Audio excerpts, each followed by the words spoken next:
माझ्या लाडक्या मुला, तू शिकून तुझ्या पायावर मोठं व्हावं म्हणून मीच तुला शिक्षणासाठी लांब पाठवलं. पण आज शिक्षणापासून तर तुझ्या नोकरीपर्यंतचा प्रवास कधी वाढत गेला कळलंच नाही रे. आज तू तुझ्या मुलाबाळांबरोबर सुखी आहेस आणि आयुष्यभर सुखीच राहा. पण आता तुझ्या आईचं आणि तुझ्या बापाचं शरीर थकायला लागलं रे. ज्या घरात तू लहानाचा मोठा झाला ना, आज तेच घर आम्हाला खायला धावतं. कारण तू त्या घरात नाहीयेस. तू इथून गेल्यावर ना मी नेहमी दिवाळी आणि उन्हाळ्यांच्या सुट्टींची वाट पाहतो. कारण तू तेव्हाच येतं आणि पाहुण्यासारखा निघून जातो. आपण ना नेहमी व्हिडिओ कॉलवर बोलतो. पण व्हिडिओ कॉलपेक्षा ना हाताचा स्पर्श जास्त महत्त्वाचा असतो रे.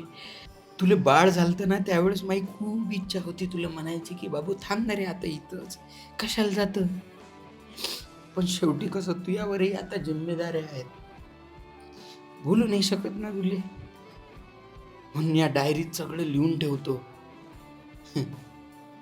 तुझा आवडता बाप.